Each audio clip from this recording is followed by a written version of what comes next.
Story The Eternal Curse, Chapter 1 The Whisper in the Woods, 1857, England. The air was thick with perfume and the music of violins when we decided to escape.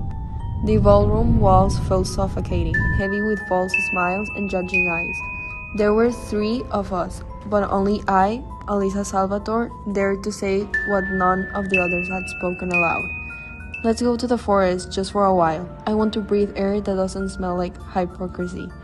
My friends, after a few nervous laughs, agreed. We slipped away like thieves, our skirts brushing against the cobblestones until we disappeared among the trees. At first, it was fun. The forest seemed like a secret refuge, a breath of freedom, but soon the darkness closed in around us like a living shroud. The trees stretched upward like bony hands, and the wind whistled through the branches with a tone far too human. Are we sure we know where we're going? Eleanor whispered, her voice trembling. I walked ahead, determined, though something heavy pressed upon my chest. Then I heard it, a voice, deep, grave, as if it rose from the very earth beneath my feet. Alisa! A chill ran down my spine, freezing me in place. No man could speak like that. No being should speak like that. My knees nearly gave out, and without thinking, I ran. Branches lashed against my face, and one tore through my arm with brutal force. Warm, thick blood trickled down, staining the dry leaves beneath me. Behind me, I heard my friend's screams, but I didn't stop. I couldn't. Something told me that if I dared to look back, whatever had called my name would be there, waiting. When the light of my home finally appeared, my husband, Eric, ran out to meet me. Alarmed at the sight of me, bloody and trembling, I collapsed into his arms, a fragile relief holding me together. Yet, inside me, a grated fear burned. I had left my friends behind. I never learned what became of them. That night, I did not sleep, for I understood with terrible clarity something had been waiting for us in the woods, and by answering its call, we had awakened it. Days later, the villagers spoke of a discovery among the trees, a circle of blackened stones, the remains of burned-out candles, and symbols carved into the earth that belonged to known faith. They said a ritual had been performed there. I never went back, but I knew that since that night, the forest was no longer empty. Chapter 2 The Salvatore House, 2025, England. My name is Alicia, and if I close my eyes, I can still remember the thrill of those days. Damon and I just got married, and everything seemed perfect. He had received an incredible job offer in England, and moving from the United States felt like beginning an entirely new life. I looked at him and felt that nothing could possibly go wrong. Damon was everything I had ever dreamed of, attentive, ambitious, confident. When he told me about the house, he had found a massive Victorian structure with pointed roofs and tiled windows. I thought he was exaggerating, but he wasn't. When we arrived, there was it, majestic, silent, with a presence that seemed to watch us from within. The first time I crossed the threshold, I felt it, a strange vibration in my chest, a brief chill running down my arms. I smiled to hide it, telling myself it was only exhaustion, but deep down I knew something wasn't right. The following days, I tried to ignore it. While Damon left early for his job, I explored the village. People stared at me too much, as if they knew something I didn't. One afternoon, I walked into a small cafe. I went up to the counter and ordered a coffee, trying to sound casual, but the discomfort became unbearable. Excuse me, do people here always look at strangers like that? The cashier lowered her voice, as if the words weighed heavily on her tongue. It's not because of you, it's because of the house. Everyone knows you moved into the Salvatore house. A hollow feeling sank into my stomach. And what's wrong with that house? She simply shook her head. Her lips passed together, as if she had already said too much, and she handed me the cup without meeting my eyes. I left the cafe with my mind of confusion. That night, While having dinner with Damon, I decided not to mention it. I didn't want to sound paranoid, but when I fell asleep, everything changes. The dream came badly, and it felt real. A young woman was running through twisted trees, screaming. Someone or something was chasing her. Her dress was tearing, her skin bleeding, and a ghastly voice kept repeating her name. I saw her fall, back, her eyes blinding before a dark shadow wrapped around her like a cloak. I screamed, but no sound came of it. I woke up gasping, my heart pounding so hard it hurts. The room was freezing, even though the windows were shut tight. The next day, I felt strange. Damon left earlier, and I tried to distract myself by cleaning, exploring rooms that seemed never to end. The silence of the house was heavy, too deep. And then I heard a creak, a step. I ignored it. Then a shadow crossed the hallway. Swift, fleeting. I froze. There was no doubt. Someone else was in the house. Trembling, I called Damon's number. Damon, someone's here. I saw them. Honey, calm down. Damon replied, his voice tired. It must be your imagination. You're in a new house, a big one. Every noise feels strange. But I knew they weren't just noises. I had seen it. When he finally came home, he held Chapter 3 The Forbidden Kiss, 1857, England. The sound did not come from a dream. It was real, as if someone were repeating it directly into my ear. At dawn, my husband, Eric, caressed my face. I could see in his eyes that I looked devastated. Everything will pass, my dear. Your friends will return. You'll see. I wanted to believe him, but my heart screamed that I would never see them again. Eric had to leave for his duties as a duke, though he held me tightly before leaving. I don't want to leave you alone, Elisa. I've asked Oliver to keep you company. Oliver, Eric's closest friend, when he arrived, his smile made me feel a little less trapped. He listened without judgment. I told him everything that had happened in the woods, the voice, the blood on my arm, the fear. His eyes told me he believed me, even if his words tried to calm me down. You're not alone. I'm here with you.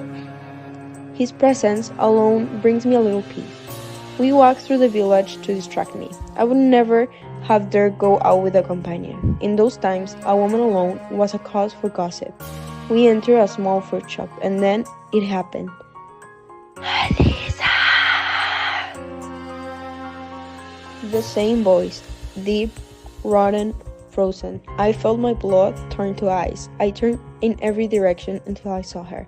An old woman standing across the street, motionless, her eyes fixed on me, and then from her sockets, blood began to flow. First a trickle, then a dark torrent that covered her entire face. I wanted to scream, but my voice was trapped in my throat.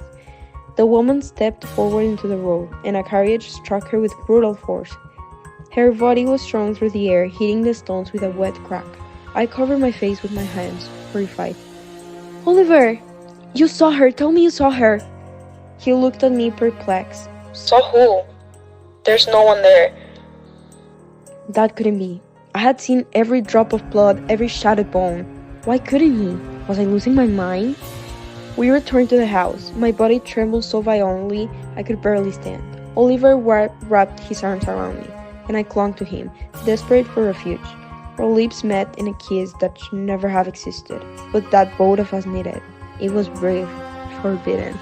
And then the door opened. Eric stood there, motionless, his eyes filled with a mixture of fury and pain.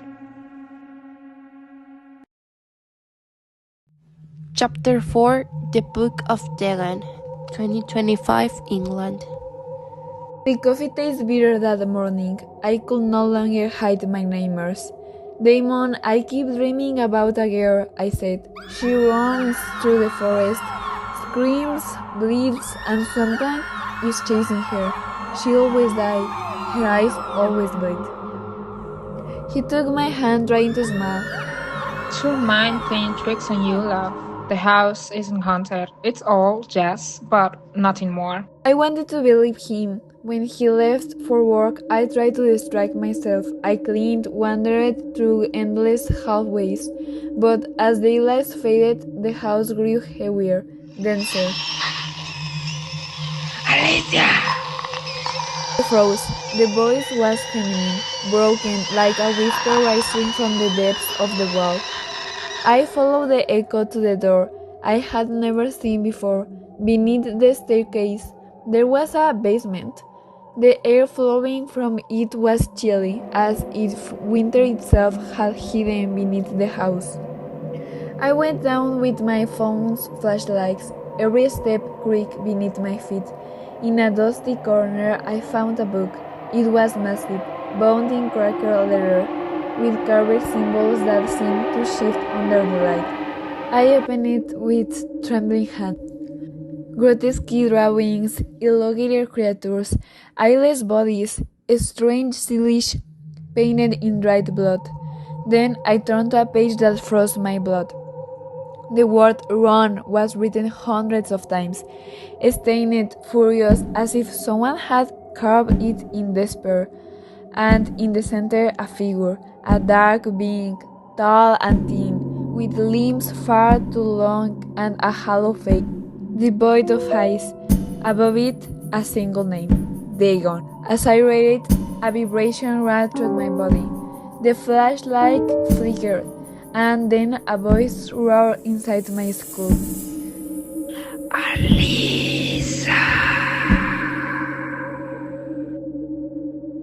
The scream tore my soul apart. I ran, slammed the basement door shut, and leaned against it, gasping for air.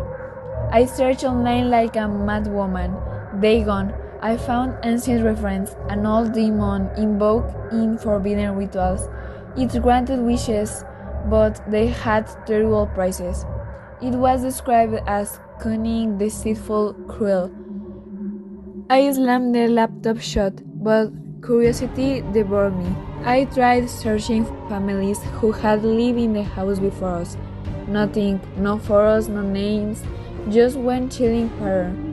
Young couples who had vanished without a trace. I ran to the bathroom, needing water on my face, but when I looked up, it wasn't me staring back in the mirror.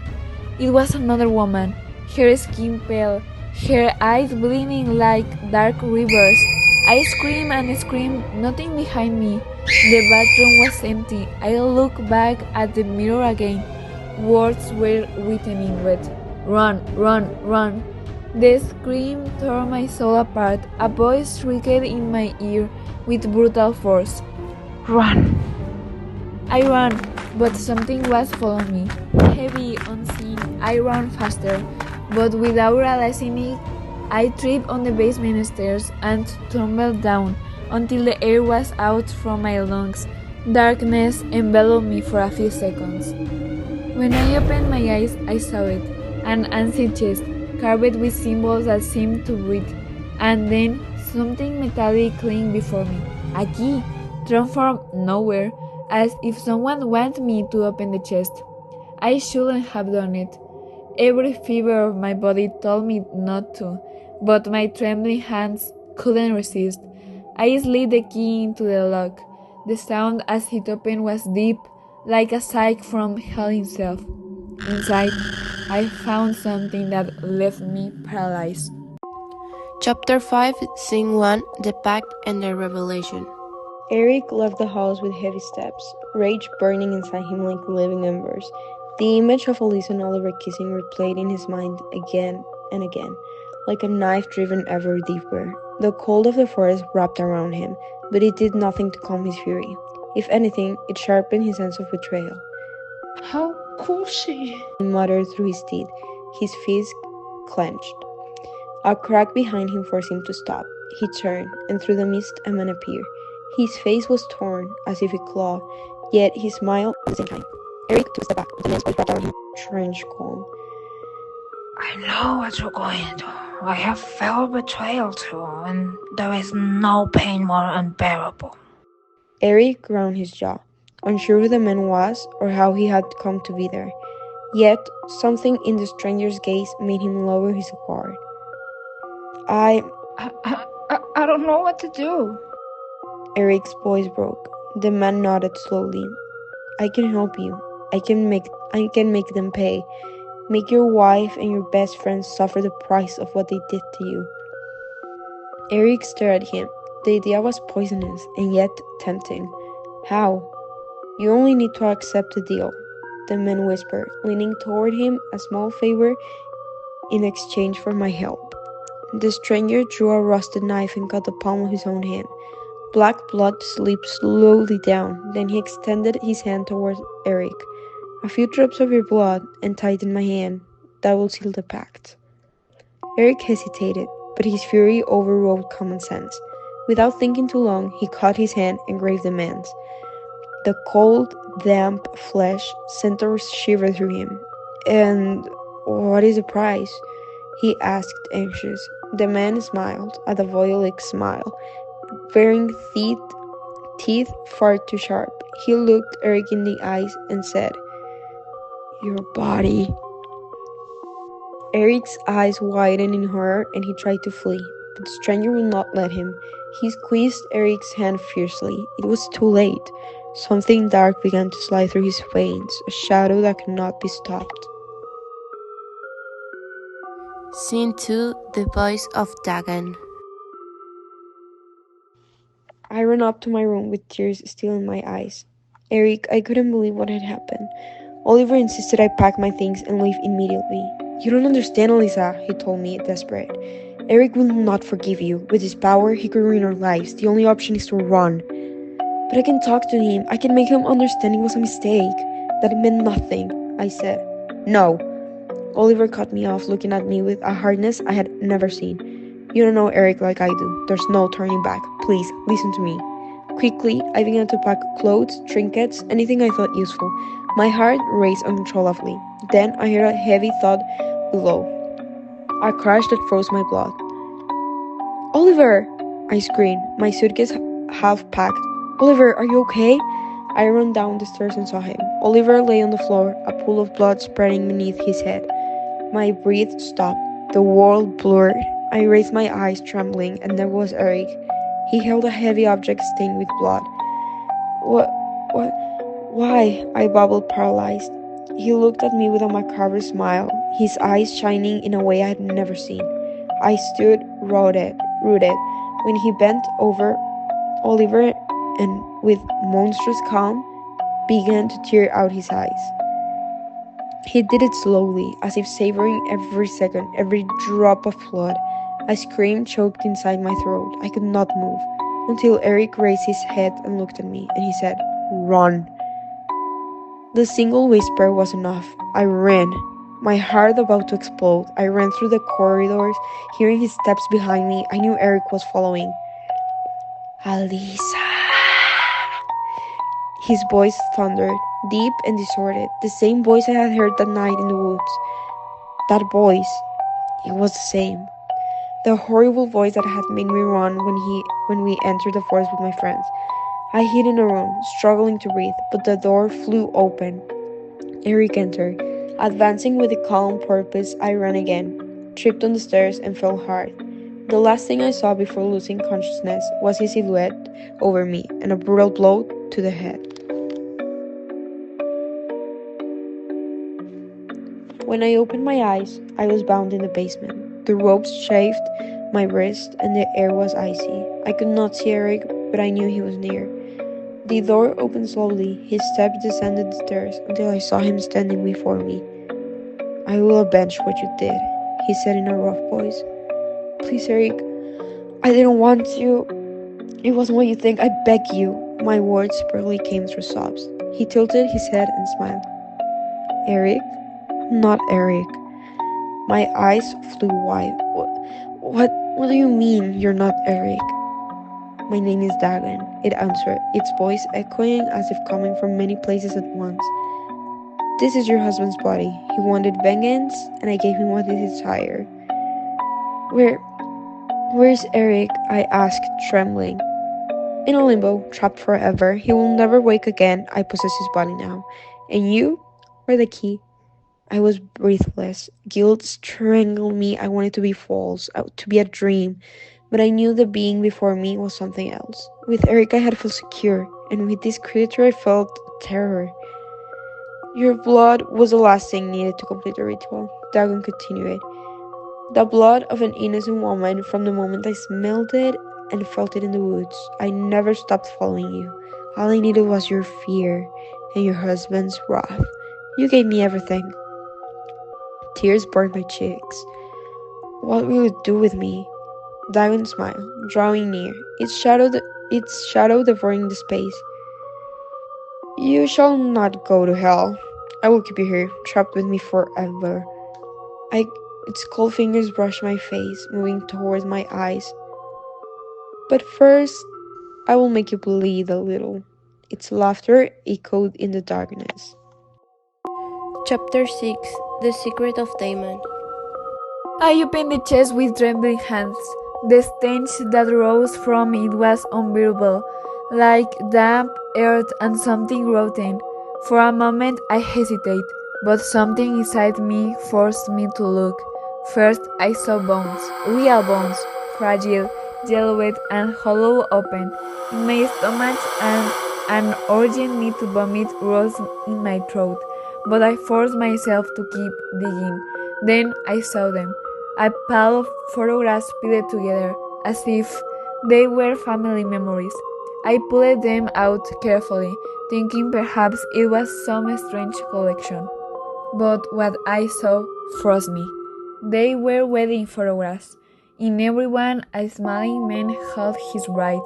Different woman, but always the same man. My heart began to pound so hard it hurt. Brought one of the photos close to my face, and I saw it clearly. The same jaw, the same eyes, the same gesture in the smile. It was him. It was Damon. No, it couldn't be. My mind screamed it was impossible, but my body knew the truth. The man I shared a bed with every night. The man I had happily married. The one who told me he loved me. He was the same man in those photos for decades. I wanted to run, but my legs wouldn't move. Cold sweat trickled down my back, and in that silence, I heard something that left me froze. Alisa! His voice behind me. I froze. I didn't need to turn to know he was there, watching me. Slowly I did, and saw Damon in the doorway. He was smiling in a way that chilled my blood. I wondered when you'd find out. He said calmly, in a mocking tone. I stood stunned, my mind repeating only one thing: that's not my husband. And before I could react, a blow to the head took me into darkness. When I woke up, I was tied up in a deeper part of the basement. The smell was unbearable. There were old bones, dried flesh, rust. Torture devices hung on the walls, stained tools. My heart was pounding out of my chest. And there he was, Damon. "Who are you?" I asked, my voice breaking. You are not my husband." He smiled. That smile was not human. Of course I am, Alicia. I always was. He said, laughing. Why are you doing this?" Managed to stammer. He lowered his head, almost amused. You've seen the photos. You found the book. You already know who I am. I slowed heart. "You are Dagon? You don't look like the one in the book." His smile widened, revealing sharp teeth.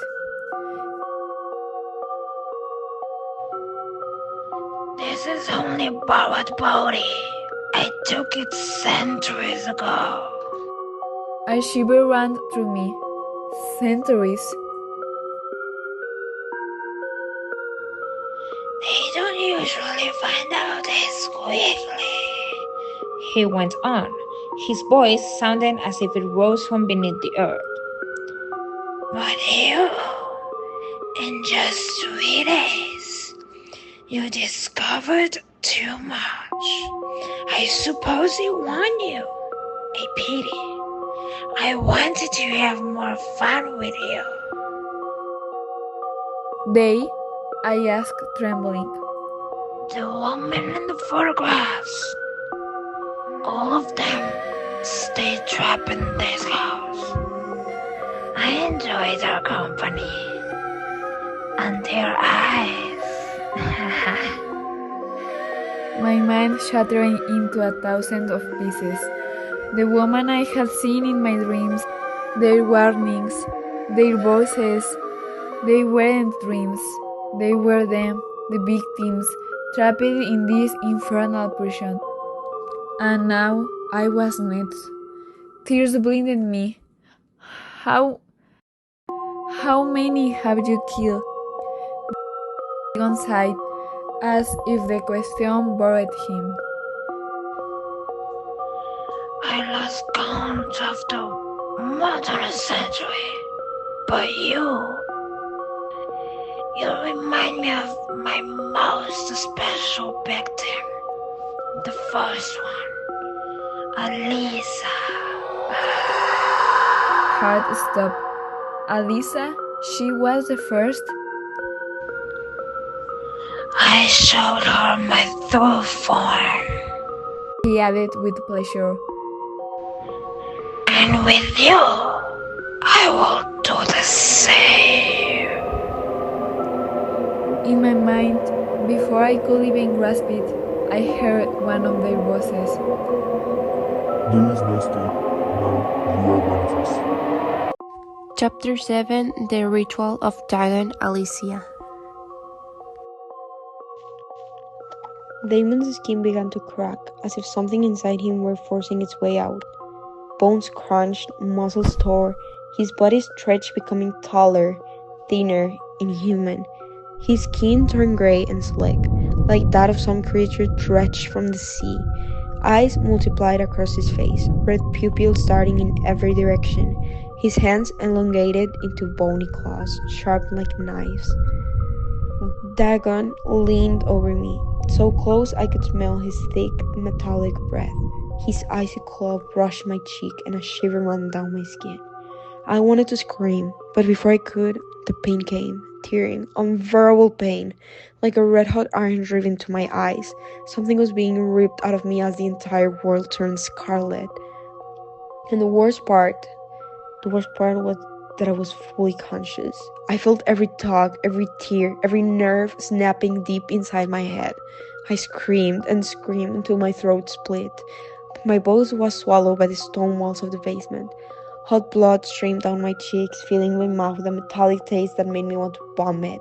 My bound hands breathed uselessly. There was no escape. Dagon laughed, a low, resonant sound that seemed to rise not from one body but from many. Through the veil of agony, I could just make out the stone altar before me, the carved circle glowing faintly, feeding on my suffering. Through flickers of light and shadow, I saw him, place my own eyes upon the stone. My world dimmed, but the horror was that I was still there, trapped, conscious, sightless, forced to hear. Dagon chanted in that ancient tongue, each word vibrating in my bones. The air thickened until I could feel it pressing on my skin, and then I felt them, the souls of other women, the ones that I had already consumed. Their screams, their wails echoed inside my skull. They had felt it too. They had been alive when he tore their eyes out. The demon gathered the eyes, mine, theirs, all of them, and began to eat them with nauseating delight. I heard the wet pop of each bite, the soft crunch of what had once allowed me to see. His slaughter mingled with the sound, transforming into something inhuman, like the roar of a beast that should never have existed, a beast that should never have been invoked. Then the basement fell into absolute silence, a silence so heavy it hurt worse than the noise. The smell of iron, blood, and rot clung to the air like a damp skin wrapping around me. I was still there, conscious, trapped in a broken body, and I understood with absolute terror that death would not be my escape. Dagon had completed his ritual, and I, like the others, was now bound to the house. Epilogue. Today begins a new life. I still can't believe it. Yesterday we were in the United States and now we're settled into a beautiful house here in England. I always dream of a change like this. A small town, quiet streets, and above all, him, my husband. I don't know what I would do without him. Everything feels too perfect, and sometimes I think I don't deserve it. He takes care of me, looks at me with those deep eyes, as if he could read my soul. Last night, he told me this house would be our new beginning. He held me a promise that nothing will ever separate us. I feel shiver, but I took it for excitement. Today, while unpacking, I found an old photograph in the attic. It's strange, a woman in a wedding dress. The face is blurred, but I could swear those eyes are just like mine. I laughed. How silly. Perhaps it's only the exhaustion of this trip. My husband called me from downstairs. He's asking me to come down to dinner. He says he wants to toast to our new life. His voice rolled through the house, deep, warm, almost too deep. I'm coming, Damon, I answered, and went down. I think I'll never be so happy.